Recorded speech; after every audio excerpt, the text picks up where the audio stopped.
தமிழில் முதல் பக்தி சேனல் சாய் டிவி.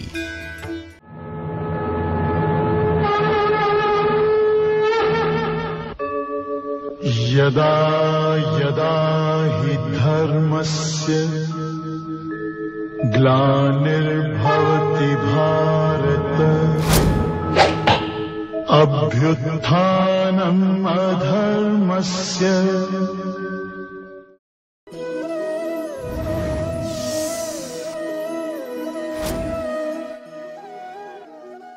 ஹரிஹி ஓம்.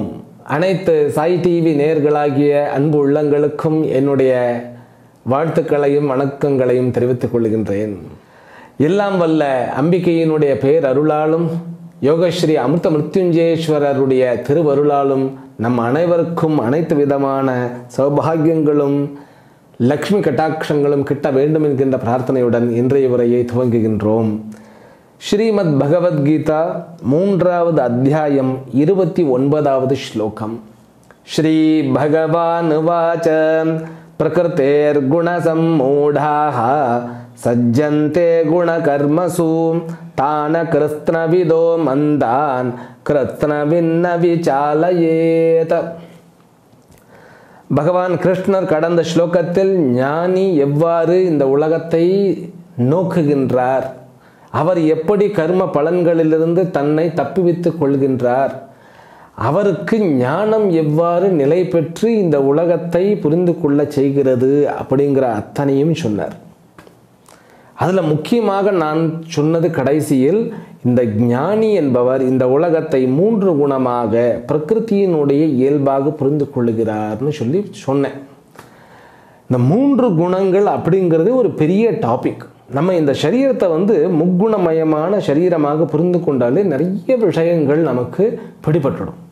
தமோ குணம் அதிகமாக இருந்தது, அதாவது தமோ குணம் இருப்பவர் எப்பவுமே தூங்கி கொண்டே இருக்க வேண்டும் அப்படின்னு அவருக்கு ஒரு எக்ஸ்பெக்டேஷன்ஸ் இருக்கும். இல்லையா, இரவெல்லாம் கொட்ட கொட்ட முழிச்சுண்டு எதையாவது ஆகாததை பண்ணணும்னு தோணும், ஏதாவது சதி தீட்டம் தீட்டணும்னு தோணும், யாரையாவது கெடுக்கணும்னு தோணும், அதாவது வாழ்க்கையில் யாரையாவது ஏமாற்றி அவர்களிடம் இருக்கக்கூடிய பணங்களை பறித்து கொள்ள வேண்டும் அப்படின்னு தோணும். அப்போது இந்த தமோ குண இயல்பு கொண்ட சரீரம் நமக்கு இருந்தால் அது கண்டிப்பாக அதர்மத்தில் தான் நம்மை கொண்டு இட்டு செல்லும்னு சொல்லி புரிந்து கொள்ள வேண்டும். பிறகு ரஜோகுணம் கொண்ட சரீரம் மனம் புத்தி எவ்வாறு வேலை செய்யும் அப்படின்னா அந்த பவருக்காக பேராசைப்படும். பவர், பிறகு மணி, பிறகு புகழ், இதுக்காக பேராசைப்பட்டு அதில் உயிரை கூட கொடுத்தாவது அதை அடையணும்னு தோணும். வெற்றி தோல்விகள் ரொம்ப பாதிக்கும். வெற்றியை அப்படி வெறித்தனமாக விரும்பக்கூடிய அந்த ஒரு வகைப்பட்ட இயல்பு ரஜோகுணத்துடையது. அந்த ரஜோகுண சரீரம் எப்படி இருக்கும்னு கேட்டால் அடுத்தவர்களை எப்பயாவது குத்தி கொண்டே இருக்கணும், அடிச்சுக்கிட்டே இருக்கணும்னு தோணும். ஒரு மாதிரி ஃபிசிக்கலாகவே தே ஆர் வெரி ரேஷனல். ஆனால் சத்துவ குணம் எது எவ்வாறு செய்ய வேண்டும், அளவான வேலை, அளவான சிந்தனை, எல்லாத்திலையுமே அளவு, உடல் ஆரோக்கியத்துடனும் மன அமைதியுடனும் செய்ய வேண்டியதை பயம் இல்லாமல், கோபம் இல்லாமல், ஆதங்கம் இல்லாமல். தமோ குணம் மனோபுத்திக்கு பயம் நிறைய இருக்கும், அதனாலேயே அவர்களுடைய அமைதி இழந்து அவர்கள் காரியமாற்றுவார்கள். ரஜோகுணம் கொண்ட மனம் புத்திக்கு கோபமும் ஆதங்கமும் ஏக்கமும் நிறைய இருக்கும், அதனால் அவர்கள் ரெஸ்ட்லெஸ் ஆகிடுறது. இந்த சத்துவகுணம் படைத்த மனம் புத்தி தெளிவுடனும் செய்ய வேண்டியதை நிர்மலமாக தைரியமாக செய்யும். அது சாஸ்திர ஞானம்தான் அதற்கு உதவி செய்யும்.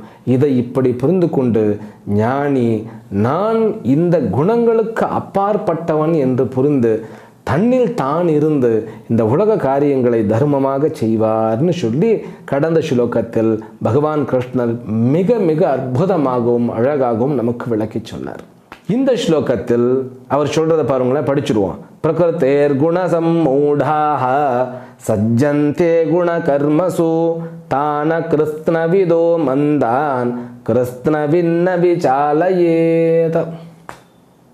அவர் சொல்றது இந்த பிரகிருத்தினுடைய குணங்கள் மிகவும் அற்புதமானவைகள். சத்துவகுணம், ரஜோகுணம், தமோகுணம், இந்த 3மே நமக்கு தேவை. நான் ரஜோகுணத்திலேயே இருந்தால் எனக்கு தூக்கமே வராது. நான் தூங்கிக்கிட்டே இருந்தால் சத்துவ குணம் எனக்கு கிடைக்காது. அப்போது இந்த குணங்கள் மாறிக்கொண்டே இருக்கின்றன. இந்த இயற்கையில் இந்த மாறிக்கொண்டே இருக்கின்ற குணங்கள் ஒருவனை அப்படியே மாயையாக, இந்த இடத்துல மாயை என்பது அப்படியே மறைக்கிறது.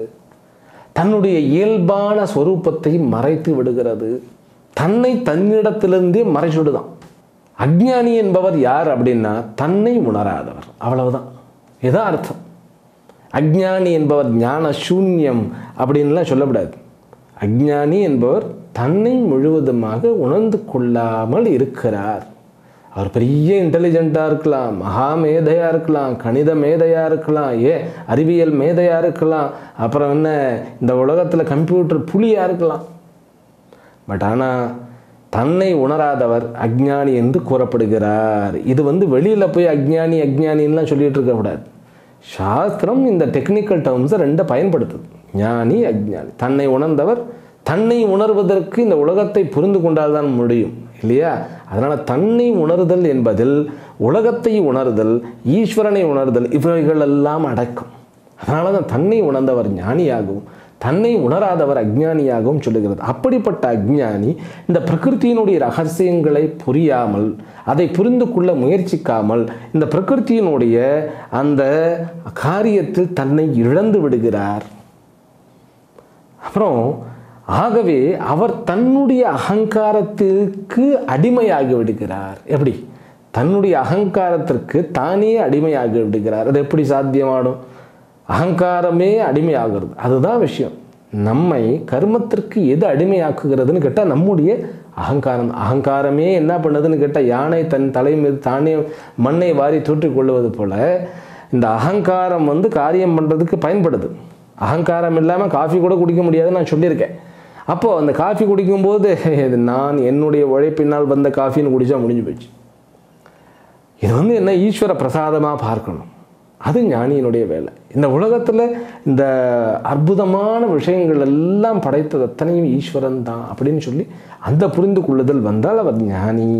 இப்போ ஞானி என்பவருடைய டெஃபினேஷன்ஸ் என்ன வந்து கொண்டே இருக்கும். இன்னும் நிறைய இருக்கிறது. உலகத்தை பற்றியே நம்ம படிக்கவே இல்லையே. அதனால தான் ஞானி இந்த உலகத்தினுடைய குணங்கள் என்கின்ற சூக்ஷ்மங்களையும் பிரபஞ்சம் என்கின்ற சூக்ஷ்மங்களையும் உணராததினால் அவர் இதில் கட்டுண்டு விடுகிறார் அப்படின்னு சொல்றார். ஆனால் கிருஷ்ணவித்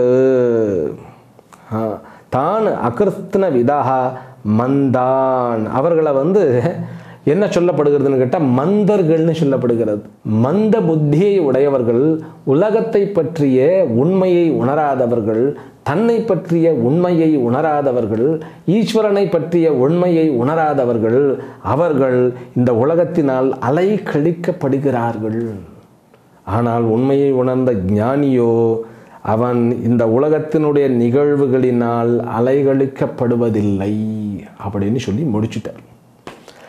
ஆக 20வது ஸ்லோகத்தினுடைய 2வது வரியிலிருந்து ஆரம்பித்து 29வது ஸ்லோகம் வரைக்கும் லோக சங்கிரகம் என்கின்ற விஷயத்தை எடுத்துக்கொண்டு அதில் ஞானியினுடைய கர்மமும் அஞ்ஞானியினுடைய கர்மமும் அவர்களுடைய கர்மத்தினுடைய இயல்பும் அதனுடைய பலனும்னு சொல்லி அப்படியே சீர்தூக்கி பார்த்து கம்பேரிட்டிவாகவே சொல்லி கொண்டு இங்கு முடித்து வைக்கிறார்.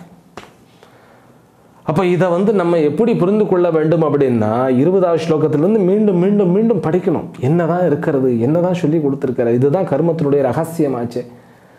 அப்போ ஞானி என்பவனும் கர்மம் செய்கிறான், அஞ்ஞானியும் கர்மம் செய்கின்றான். 2 பேர் செய்கின்ற கர்மங்கள், அஞ்ஞானியும் கோயில் கட்டலாம், அவரும் கோயில் கட்டணும்னு சொல்லி கட்டலாம், ஞானியும் கோயில் கட்டலாம். 2 பேர் கட்டுவதும் ஈஸ்வரனுக்காகத்தான். அப்போ என்ன அங்கு மாறுபடுகிறது? அஞ்ஞானியினுடைய மனதில் இருக்கக்கூடிய புரிந்து கொள்ளுதல் மற்றும் ஞானியினுடைய மனதில் இருக்கக்கூடிய புரிந்து கொள்ளுதல் இவைகளுக்கு வேறுபாடு இருக்கிறது. அதனால தான் இந்த வேறுபாடை ஒட்டி பலனிலும் வேறுபாடு நிகழ்கிறதுன்னு சொல்லி புரிந்து கொள்ள வேண்டும். அதற்காக தான் பகவான் கிருஷ்ணர் லோக சங்கிரகம் என்கின்ற தலைப்பில் நமக்கு மிகவும் அழகாக சொல்லி கொடுத்தார். இதை சிம்பிளாக ஒரு 2 லைனில் சொல்லுங்களேன் சுவாமிஜி, இப்போ இந்த 10 ஸ்லோகங்களில் அப்படிங்கிறத நான் சொல்லிடுறேன். இந்த கர்மம் அப்படிங்கிறது 3 விதமாக பிரிக்கப்படுகிறதுன்னு நான் சொன்னேன். அதாவது இந்த உலகத்தில் பிறந்து விட்டோம், வாழ்ந்தாக வேண்டியதாக இருக்கிறது. என்னுடைய வயிற்று பழப்புக்காக நான் ஏதாவது ஒரு ஞானத்தை கற்றுக்கொண்டு என்னுடைய சரீரம் மனம் புத்தியினுடைய ஆரோக்கியத்திற்காகவும் பாதுகாப்பிற்காகவும் தன்னுடைய குடும்ப நண்பர்களுக்காகவும் நான் உழைத்து இந்த உலகத்தில் நல்லா வாழ்ந்துட்டு போகணும் அப்படின்னு செய்யக்கூடிய கர்மம் முதல் வகைப்பட்ட கர்மம். அது சாதாரணமான ஒரு வாழ்க்கை, சாதாரணமாக கர்மம். நான் என்னையும் காப்பாற்ற வேண்டும், என்னுடைய குடும்பத்தினர்களையும் காப்பாற்ற வேண்டும், அதே போல என்னுடைய கர்ம பலனிலிருந்து நான் விடுதலை அடைய வேண்டும், ஈஸ்வரனை தரிசிக்க வேண்டும் அப்படின்னு சொல்லி கொஞ்சம் விவேக புத்தி வந்துவிட்டு அதற்காக முயற்சித்து செய்ய வேண்டிய கடமைகள் எல்லாம் விடலை. அந்த கடமைகளை எல்லாம் செய்து கொண்டு அந்த கடமைகளை எப்படி செய்ய வேண்டும் அப்படிங்கிறதை, அதாவது சுயநலம் கலவாமல் அந்த கடமையெல்லாம் செய்ய அப்படியே ப்ராக்டிஸ் பண்ணுறது. அதாவது அதே வேலை தான், சம்பாதிக்கக்கூடிய வேலை தான், நமக்கு தன்னை காப்பாற்றக்கூடிய வேலை தான், தன்னுடைய குடும்பத்தினரை காப்பாற்றக்கூடிய வேலை தான். ஆனாலும் அதில் இருக்கக்கூடிய மனப்பான்மையை கொஞ்சம் மாற்றி அப்படியே யஜ்ஞ பாவனையை கொண்டு வந்து, தியாக மனப்பான்மையை கொண்டு வந்து அதை கர்மத்தை ஏணிப்படியாக மாற்றக்கூடிய அந்த வகைப்பட்ட கர்மம் இரண்டாவது வகையாக சொல்லப்படுகிறது. அதைத்தான் கர்ம யோகம்னு சொல்கிறோம். அந்த கர்மயோகத்தினுடைய பலன் என்னன்னு கேட்டால் சித்த சுத்தி, மன தூய்மை. அப்படி மன தூய்மை அடைந்த பிறகு ஞானத்தில் இருக்கக்கூடிய, அதாவது சாஸ்திரத்தில் இருக்கக்கூடிய இந்த விஷயங்கள் எல்லாம் புரிய ஆரம்பிச்சிடும். நீங்கள் முதல்ல யாருக்கிட்டையும் படிக்காமல் பகவத்கீதையை எடுத்து படித்து பாருங்களேன், எல்லாம் புரிஞ்ச மாதிரியே இருக்கும். ஆனால் ஒருவரிடம் இருந்து நம்ம படிக்கும் பொழுது தான் அட கடவுளே நமக்கு புரிஞ்சதுன்னு நினைச்சதே ஒரு அஜ்ஞானம்னு தோணும். அதுதான் இந்த கர்மயோகத்தை செய்து மன தூய்மை அடையுது பார்த்தீங்களா. அந்த மன தூய்மை எதற்கு வழிவகுக்கும் அப்படின்னா ஞானத்தை சம்பாதிப்பதற்கு முக்கியமான சாதனமாகும். பிறகு பகவத்கீதை படிக்க படிக்க படிக்க நல்லா புரியும். அப்புறம் ஞானம் முழுவதும் பெற்ற பிறகு, ஞான தெளிவுடன், ஞானம் பெற்ற உடனே என்ன ஆகும்னு கேட்டால் பயம் முதலில் போய்விடும், ஏக்கமும் போய்விடும், ஆதங்கமும் போய்விடும், வருத்தமும் போய்விடும். பிறகு என்ன இருக்கும்? கோபமும் போயிடும், அமைதியும் ஆனந்தமும் நிறைவுடன் நிலை பெற்றிருக்கும். அப்படிப்பட்ட அமைதியும் ஆனந்தமும் நிலை பெற்றிருக்கக்கூடிய மனம் கர்மம் செய்தால் எப்படி இருக்கும்னு கேட்டால் அங்கு பயம் இருக்காது, கோபம் இருக்காது, ஏக்கம் இருக்காது. என்ன? ஆனந்தமான கர்மத்தில் ஈடுபடுவார். இந்த ஆனந்தம் அப்படிங்கிறத நிறைய பேர் தப்பாக புரிந்து கொள்ளுகிறார்கள். ஆனந்தம் அப்படின்னா மனநிறைவு. மனநிறைவு நிச்சலமான மனம், தூய்மையான மனம், அமைதியான மனம், ஆர்ப்பாட்டம் இல்லாத மனம். இந்த மனதை வைத்துக்கொண்டு எந்த ஒரு காரியத்தை செய்தாலும், ரமணர் ஒரு தடவை தேங்காயினுடைய ஓடு இருக்கு இல்லையா, நம்ம கொட்டாங்குச்சின்னு சொல்லுவோன்னு நினைக்கிறேன் கலோக்கியில். அந்த தேங்காயினுடைய ஓட்டில் ஒரு கரண்டியை ரெடி பண்ணார். அவரே எல்லாம் செதுக்கி அவரே எல்லாம் ரெடி பண்ணி அதுக்கு ஒரு 2 மணி நேரம் ஆச்சு. எல்லாரும் அவரை பார்க்கறதுக்கு வந்தவர்கள் அத்தனை பேரும் அங்கே வெயிட் பண்ணின்னு இருக்கா. ஆனால் அவரை இயல்பாக அதை ரொம்ப ஏகாகிரத்தையோட ஏதோ அதுக்காகவே நம்ம பிறந்த மாதிரி அப்படியே பண்ணிகிட்டே இருக்கார். பண்ணி முடித்த உடனே எப்படி இருக்க அப்படின்னு கேட்டோன்னா ரொம்ப நல்லா இருக்குன்னு ஒன்னே ஒருத்தர் கேட்டார், சுவாமிஜி அது ரொம்ப நல்லா பண்ணியிருக்கு, உங்கள் கையாலேயே பண்ணியிருக்கல, எனக்கு கொடுத்துருங்களேன் அப்படின்னு கொடுத்துட்டு வந்துட்டேன். பக்கத்தில் இருந்தவர் 2 மணி நேரம் இவ்வளோ பாடுபட்டு பண்ணினீங்களே, ஒரு நாளாவது வைத்து கொண்டு பிறகு கொடுக்கலாம் இல்லையா அப்படின்னார். அப்போ தான் சொன்னார், அவர் செய்யறதே ஆனந்தம், ஆனந்தத்துக்காக நம்ம செய்யலை, செய்யறதே ஆனந்தம், செய்யறதே பிரயோஜனம். அப்போது உண்மையை உணர்ந்து கொண்டு எனக்கு அடையப்பட வேண்டிய விஷயம் ஒன்றும் இல்லை, அடைய வேண்டியதை நான் அடைந்து விட்டேன்னு சொல்லி நிறைவுடன் கூடிய மனிதருக்கு கர்மம் என்பதே வரப்பிரசாதம். அப்படி பண்ணுறது தான் மூன்றாவது. அதுதான் லோக சங்கிரகம். அந்த லோக சங்கிரகம் தான் ஞானியினுடைய, அவர் கிரகஸ்தனாக இருக்கட்டும் சன்னியாசியாக இருக்கட்டும். ஏன்னா சன்னியாசியிலும் இந்த அதாவது எல்லா கர்மத்தையும் அறவே துறந்து அமைதியாக தன்னில் தானே லயமாகக்கூடிய அந்த குரூப்பினரும் உண்டு. உலகத்திற்காக இப்போ விவேகானந்தர் எல்லாம் கர்ம வீரர்களை உருவாக்கி இருக்கிறார். அவர்களும் சன்னியாசிகள் தான். அவர்கள் உலகத்தில் தனக்கு வேண்டியது எதுவும் இல்லை, தான் அடைய வேண்டியதை அடைந்து விட்டோம் அப்படின்னு சொல்லி உலகத்திற்கு சேவையாக செய்கிறார்கள். அதுவும் லோக சங்கிரகம் தான். அப்படிப்பட்ட விஷயத்தை அவர்கள் கர்மத்தில் ஈடுபடும் போது வெற்றியோ தோல்வியோ, மானமோ அபமானமோ, அல்லது சுகமோ துக்கமோ எதையும் அவர்களை பாதிக்காது. அது மனசோடு போயிடும். மனசில் மனசு அதுதான் சொல்லுவார் இல்லையா, இந்த தாய்மானவர் தான் அப்பப்போ திட்டுவார். ஏன் ஆதிசங்கரர் சொல்கிறார் இல்லையா, ஏ மூட மனமே. இது வந்து சித்தர்கள் ஞானிகளுடைய ஒரு முறை. எப்படின்னு கேட்டால் தன்னுடைய மனமே மூன்றாவது ஆள் மாதிரி அவர்கள் வந்து டீல் பண்ணுவார் தன்னுடைய மனசையே. ஏ மூட மனமே, நான் சொன்னேன் கேட்டியா, மீண்டும் மீண்டும் கேட்காமல் போய் வாங்கி கட்டிக்கிட்டியா, நல்லா படு அப்படிங்கிற மாதிரி தான் இருக்கும். அதனால தான் தாய்மானவர்களுடைய பாடல் அத்தனையும் பாருங்களேன், அவர் தன்னுடைய மனதினுடைய அந்த வெளிப்பாடாக சொல்லியிருப்பார். இதைத்தான் அருட்புலம்பல்னு சொல்கிறது. இந்த அருட்புலம்பல்னு சொல்லி அது புரியாமல் பைத்தியகாரன்னு சொல்லிடும் இந்த உலகம். ஏன்னா இந்த உலகம் முதல்ல புரியலைன்னா பைத்தியம் விடும். கலீலியோ அப்படிங்கிற ஒரு விஞ்ஞானி, அவர் வந்து இந்த பூகோளம் வந்து உருண்டையானதுன்னு சொன்னார். நம்முடைய ஆதி காலத்திலிருந்தே பூகோளம், கோளம் அப்படிங்கிற வார்த்தை நம்ம பயன்படுத்திக்கிட்டு வரோம். அது அவர் சொன்னார் உலகம் உருண்டை அப்படின்னு. அவரை வந்து எல்லாம் அவமானப்படுத்தி கடைசியில் அவரை கழுவில் ஏற்றி கொன்றே போட்டாச்சு. அதுதான் உலகம். அதனால தான் இந்த ரிஷிகளும் ஞானிகளும் இந்த உலகம் என்பதை உணர்ந்து கொண்டு இந்த உலகத்திற்கு எவ்வாறு அவர்களுக்கு சேவை செய்ய வேண்டும் அப்படிங்கிறதையும் சொல்லித்தரார். அப்போது அஞ்ஞானிக்கு உண்டான சஜஷன், ஞானிக்கு உண்டான சஜஷன் இரண்டையுமே பகவான் கிருஷ்ணன் சொல்லிக்கொண்டே வருகிறார். ஞானி அப்படிங்கிறவர் ஞானத்தில் நிறைய நிலை பெற்றவர். அவருக்கு என்ன சஜஷன் அப்படின்னா, ஞானி உலகத்தில் எப்படி விவகாரம் செய்ய வேண்டும், ஞான நிலையோட அஞ்ஞானிகளுடன் எப்படி விவகாரம் செய்ய வேண்டும் அதையும் சொல்லிட்டார்.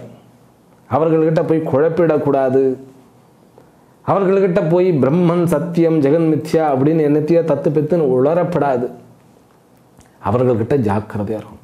அவர்களுக்கு நம்ம வந்து சொல்லித்தர வேண்டும், ஆனால் அதுக்கு வாய்ப்பு வருகிறதுன்னு பார்த்து கொண்டு மெல்ல அவர்களுக்கு புரிய வைக்கணும். இது ஞானிக்காக சொல்லப்பட்ட சஜஷன். அஞ்ஞானிக்கு சொல்லப்பட்ட சஜஷன் என்ன அப்படின்னா, நீ கர்மத்தை யோகமாக செய்வாயாக. ஏன்னா அஞ்ஞானி தான் வந்து பயத்தினால் கர்மத்துக்கு வந்து அடிமையாகி விடுகிறான். பயத்தோடு வேலை செய்யறதுக்கும் நிறைவோடு வேலை செய்வதற்கும் எவ்வளோ வித்தியாசம் இருக்கிறது. அதனால தான் அஞ்ஞானி கர்மத்தை யோகமாக மாற்ற வேண்டும். கர்மத்தை யோகமாக மாற்றி சித்தசுத்தி அடைந்து அவர்கள் ஞானத்திற்கு முயல வேண்டும் அப்படின்னு சொல்லி அவர்களுக்கும் சஜஷன் கொடுக்கப்பட்டது. இந்த உபாயத்தை மிகவும் அழகாக இந்த 9 ஸ்லோகத்தில், 10 ஸ்லோகம்னு வச்சு கொடுங்களேன், 10 ஸ்லோகத்தில் சொல்லியிருக்கார். ஏனென்றால் 20வது ஸ்லோகமும் அடக்கம் அதில். 20 to 29 இந்த ஸ்லோகங்களை மீண்டும் மீண்டும் மீண்டும் படித்து நமக்கு இன்னும் நல்ல அந்த புடம் போட்ட மாதிரி இந்த கர்மத்தினுடைய சூக்ஷ்மங்கள் நமக்கு புரிந்திருக்க வேண்டும். அப்போ தான் தன்னுடைய வாழ்க்கையில் நம்மால் முன்னேற முடியும். அடுத்த ஸ்லோகத்திற்கு போவோம். மயி சர்வாணி கர்மாணி சந்நியஸ்யாத்யாத்ம சேதசா நிராஷீர் நிர்மமோ பூத்வா யுத்யஸ்வ விகதஜ்வரஹ. மீண்டும் வந்து ஆரம்ப நிலை சாதகர்களுக்காக வந்துட்டார். இப்போ ஞானி அஞ்ஞானிகள் இவர்களெல்லாம் பேசிவிட்டு லோக சங்கிரகம் என்றால் என்னென்ன சூக்ஷ்மங்கள் அதில் உள்ளடங்கி இருக்கின்றன அப்படிங்கிறதெல்லாம் சொல்லிட்டு இப்போ என்ன பண்ணிட்டாருன்னு அஞ்ஞானி கிட்ட வந்துட்டார். அதாவது ஆரம்ப நிலை சாதகர்கள்னு வச்சுக்கிடணும். நம்ம அஞ்ஞானிகள்னு சொன்னோடனே எல்லா அஞ்ஞானிகளையும் எல்லாரும் வந்து வழியில் போகிற வர அத்தனை பேரையும் கூப்பிட்டு இந்த கிருஷ்ணர் சொல்லியிருக்காருன்னு சொல்கிறதில்ல. ஆன்மீகத்தில் லேசமாகிலும் கொஞ்சமாவது ஒரு நாட்டம் வந்திருந்தால், வாழ்க்கையை பற்றி அறிந்து கொள்ள ஒருவர் துடிப்புடன் இருந்தால் அவருக்கு இந்த சஜஷன் பண்ணலாம். அதனால் ஆரம்ப நிலை சாதகர்களுக்குண்டான சஜஷன் கர்மத்தில் எப்படி ஈடுபடுவதுங்கிறதுக்காக ஒரு 5 கண்டிஷன்ஸை சொல்கிறார். நீ கர்மம் பண்ணும்போது நீ வந்து உனக்கு ஞான நிலை பூரணமாக இல்லைன்னாலும் பரவாயில்லை, தன்னை உணரவில்லை என்றாலும் கவலை இல்லை. இந்த 5 விதிமுறைகளை கண்டிஷன்ஸ்களை ஃபாலோ பண்ணினேன்னாக்கா உன்னுடைய கர்மமானது யோகமாக மாற்றப்படும் கண்டிப்பாகன்னு சொல்லிட்டார். அதில் முதல் கண்டிஷன் என்ன அப்படின்னு கேட்டார். எடுத்த உடனே மயி சர்வாணி கர்மாணி அத்தியாத்ம சேதசா சந்நியஸ்ய. முதல்ல எடுத்த உடனே சரண்டர் பண்ணு. எதை சரண்டர் பண்ணுறது சார்? இருக்கிற சொத்தெல்லாம் கொண்டு வந்து என் காலில் வச்சுடணும் அப்படிங்கிறது சரண்டர் இல்லை. நம்ம ஆட்களுக்கு சரண்டர்னா என்னென்னே புரியறதே கிடையாது. சரண்டர்னா எல்லாத்தையும் கொண்டு வந்து பத்திரங்கத்திரெல்லாம் வச்சுடுங்கிறது தான் சரண்டரா என்ன? அது சரண்டரே கிடையாது. சரண்டர் அப்படிங்கிறது வந்து என்ன சொல்கிறார், அதற்கு உன்னுடைய மனதானது தயாராகணும். அத்தியாத்ம சேதசா அப்படிங்கிறார். சந்நியாசம் பண்ணுன்னு இங்கே வார்த்தை இருக்கிறது. அதை வந்து சரணாகதி பண்ணு. அது எப்படி சரணாகதி பண்ணுறதுன்னா ஈஸ்வர அர்ப்பணமாக உன்னுடைய புத்தியில் அதை நினைப்பாயாக. நான் ஈஸ்வரனுக்காக செய்கிறேன், ஈஸ்வரனுக்காக செய்கிறேன். ஈஸ்வரார்ப்பண புத்தி, அதுதான் இங்கே சரணாகத்தின்னு சொல்லப்படுகிறது. அது எப்படி கொண்டு வருது ஈஸ்வரார்ப்பண புத்தி அப்படின்னு சொன்னால், அதுதான் வந்து கர்மயோகத்தினுடைய சூக்ஷ்மம். முதல்ல வந்து நமக்கு இருக்கக்கூடிய அத்தனையும் பிரசாதமாக பார்க்கக்கூடிய ஒரு மனப்பான்மை. இந்த சரீரம் எதனால் கிடைத்தது அப்படின்னா, போன ஸ்லோகத்தில் தான் நான் சொன்னேன், இந்த சரீரம் என்பது என்னுடைய கர்ம பலனினால் கிடைத்தது. கரெக்டு தான்ப்பா, வாஸ்தவம் தான். உன்னுடைய கர்ம பலனினால் கிடைத்தது. யார் உருவாக்கி கொடுத்தது? அந்த ஃபேக்டரை மறந்துடக்கூடாது இல்லையா? இதை நான் உருவாக்கலை. ஏன்னா ஒரு குழந்தை வந்து வயிற்றிலிருந்து கொண்டு தன்னுடைய குடலையும் தன்னுடைய ஹிருதயத்தையும் தன்னுடைய அந்த எலும்பு முதலிய பொருட்களையும் உருவாக்குகிறதா என்ன? அந்த பிரகிருதி தத்துவத்தை இயக்குகின்ற ஈஸ்வரனே முழுமுதற் பொருள்.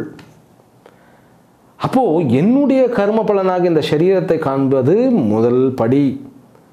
அப்போதான் நான் என்ன பண்ணிடுவேன்னு கேட்டால், மற்றவர்களை குறை சொல்ல மாட்டேன். இந்த உலகத்தில் இருக்கிறவர்கள் அத்தனையும் பேரையுமே குறை சொல்லிக்கிட்டே இருக்கிறது, இது மனுஷனுடைய ஒரு ஒரு ஒரு என்ன சொல்கிறது, மாற்ற முடியாத ஒரு இயல்பாக போயிடுச்சு. எதாக இருந்தாலும் தான் மேலே வந்து பழி வந்துடக்கூடாதுன்னு அடுத்தவருக்கு மேலே போடுறது.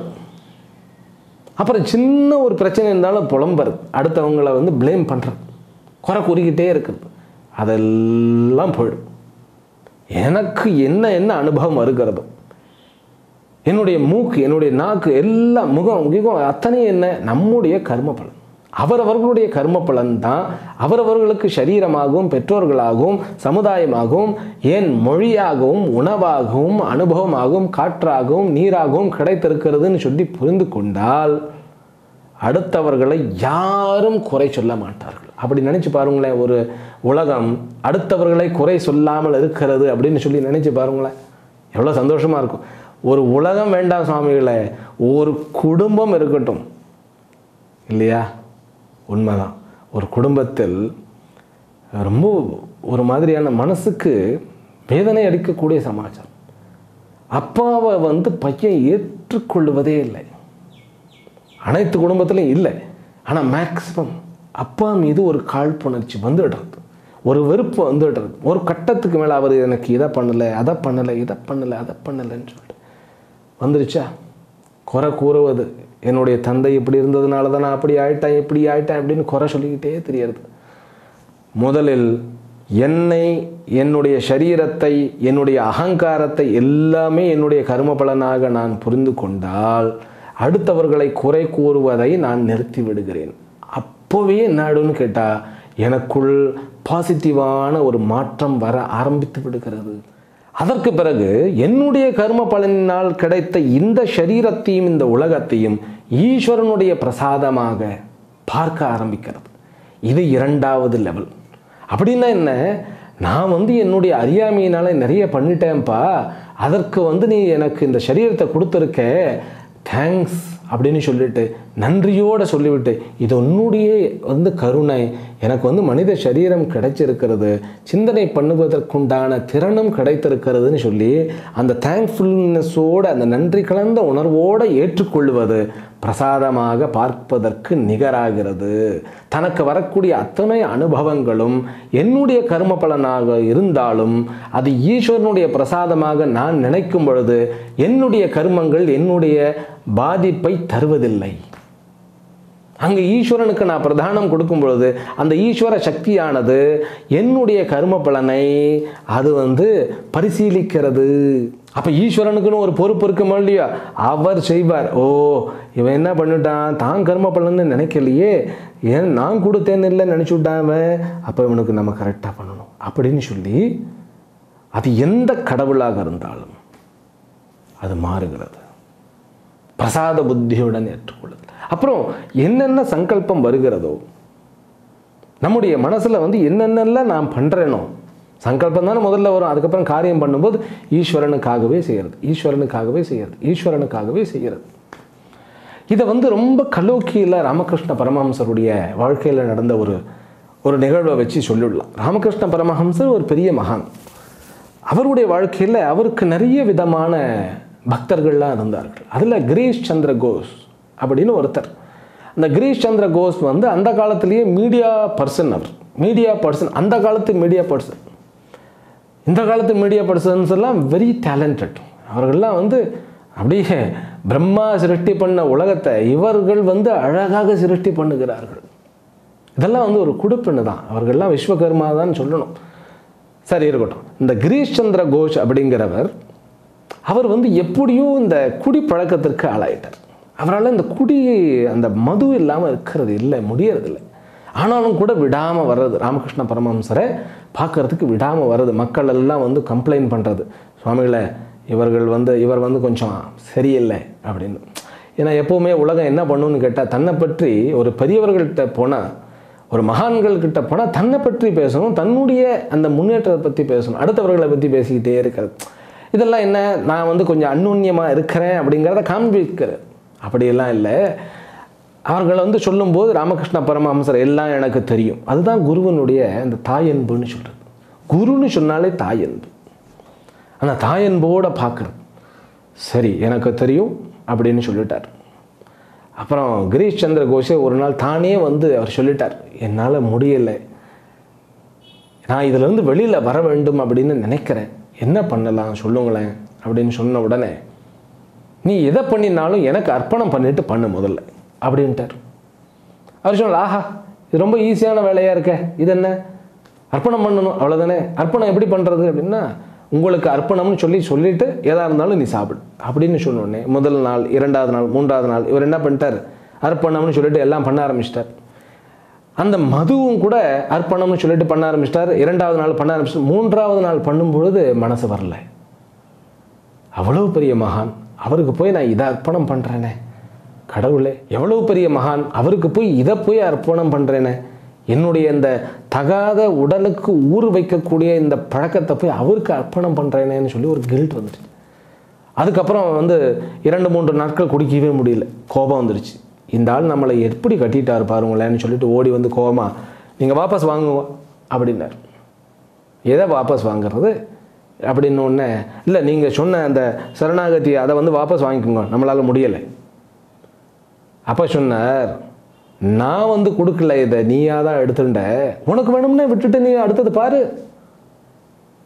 உன்னால் முடியல இப்போ விட்டுட்டு போயிடு, நீ எப்பயும் மாதிரி இருக்க ஆரம்பிச்சுடு அப்படின்ட்டார். ஓகே அப்படின்ட்டு வந்துட்டார்.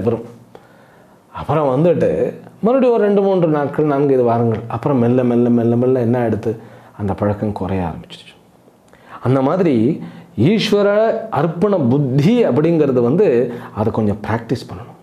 அதுக்கு என்ன வேண்டும் அப்படின்னு கேட்டால், ஆன்மீக சிந்தனை வேணும், விவேக புத்தி வேண்டும். விவேக புத்தி, எது நிலையானது எது நிலையற்றதுங்கிற விவேக சக்தியை கொண்ட, வைராகியத்தில் நிலை பெற்ற புத்தியை கொண்டு உன்னுடைய அத்தனை கர்மத்தையும் எனக்கு அர்ப்பணை செய். முதல்ல எடுத்த உடனே பாம்பு போட்டுட்டார். கர்மமே ஆரம்பிக்கலை, கர்மம் ஆரம்பிக்கிறதுக்கு முன்னாடி நீ அர்ப்பணம் பண்ணிடு, இதை நான் பண்ண போகிறேன், முதல்ல அர்ப்பணம் பண்ணிவிடுறேன், இதனால் வரக்கூடிய லாப நஷ்டம் அத்தனையும் உங்களுக்கு தான் சாரும், அப்படி நான் அர்ப்பணம் பண்ணிவிடுறேன். பிளான் பண்ண வேண்டான்னு சொல்கிறதே கிடையாது சாஸ்திரம். நீ பிளான் பண்ணித்தான் ஆகணும். ஒரு டார்கெட் வச்சு பிளான் பண்ணுறது தான் உன் மனசுக்கும் சரீரத்துக்கும் நல்லது. ஆனால் பிளான் பண்ணும்போது அந்த பலனுக்காக தான் நம்ம பிளான் பண்ணுறோம், பலனுக்காக பிளான் பண்ணிட்டு அந்த பலனையும் உனக்கு அர்ப்பணம் பண்ணுறோம் அப்படின்னு சொல்லிடணும். இது எந்த அளவு சாத்தியம்?